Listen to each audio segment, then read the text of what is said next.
नामक chapter explain कर रही हूँ। तो इसमें हम पहला पद पढ़ेंगे सबसे पहले। तो जो इसमें है, जो सूरदास के पद है, ये कहाँ से लिया गया है? तो ये सूरदास के भ्रमर गीत से लिया गया है। और इसमें सूरदास जी, ये कब की बात है? सूरदास जी उस समय की बात कह रहे हैं जब क्या होता है, श्री कृष्ण के यहाँ गोकुल से द्वारिका चले जाते हैं और द्वारिका जाने के बाद कई दिनों तक गोकुल में वापस उन गोपियों से मिलने और गोकुल के लोगों से मिलने नहीं आती हैं। तो उनकी याद में गोपियाँ बहुत तरस जाती हैं और जब गोपियाँ वहाँ विरह से तड़पती रहती हैं तो कृष्ण को वहीं द्वारिका में पता चल जाता है कि क्या है कि गोकुल के लोग जो मुझे क्या है बहुत याद कर रहे हैं, लेकिन वो वहाँ इतने राजकाज में इतने व्यस्त हो जाते हैं कि वहाँ जा ही नहीं पाते हैं। तो जो उनका दोस्त होता है उद्धव, तो वो जब कृष्ण उससे बात करते हैं कि गोपियाँ वहाँ मेरी याद में बहुत तड़प रही हैं, तो उद्धव कहते हैं कि कोई बात नहीं, आप नहीं जा पा रहे तो कोई बात नहीं, मैं चले जाता हूँ और मैं गोपियों को कहता हूँ कि क्या है, तुम निराकार ब्रह्म की उपासना करो, ठीक है, और मेरे उपदेश से क्या होगी, गोपियाँ आपको याद ही नहीं करेंगी। तो श्री कृष्ण तो जानते थे कि ऐसा हो ही नहीं सकता, लेकिन उन्होंने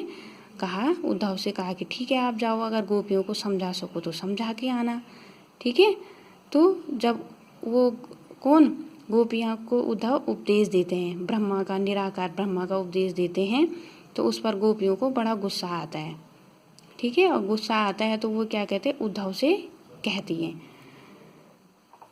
उद्धव तुम तो हो अति बड़भागी, अपरस रहत स्नेह तगाते, नाहिन मन अनुरागी, पुरैन पात रहत जल भीतर, तारस देह नह दागी, ज्यों जल माह तेल की गागरी, बूंद न ताको लागी,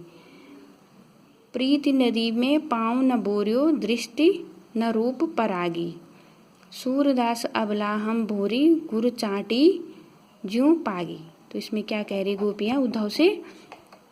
उद्धव तुम हो अति बड़भागी, हे उद्धव तुम तो क्या हो,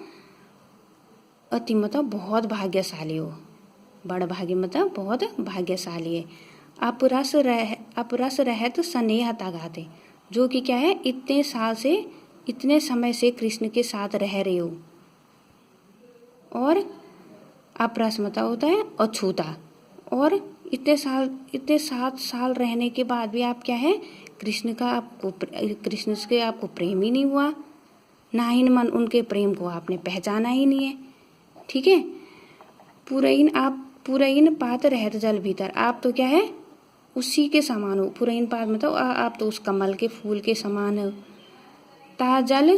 तारस देह न त्यागी, जो कि क्या है, रहता तो हमेशा क्या है, जल के अंदर है, रहता तो हमेशा क्या है, जल के अंदर है, परंतु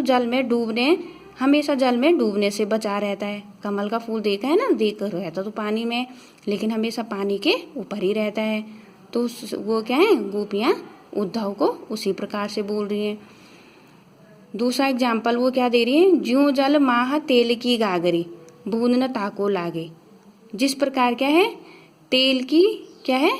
की गगरी को,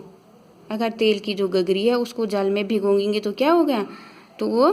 पानी की एक बूंद भी तेल पर नहीं ठहर पाएगी, तेल अलग हो जाएगा और पानी अलग हो जाएगा। तो वो क्या कह रहे श्री कृष्ण को, उद्धव से ज्यों जल माह तेल की गागरी, आप तो उसी तेल की गगरी के समान हो कि जो जल में डुबोने पर भी कि उस पे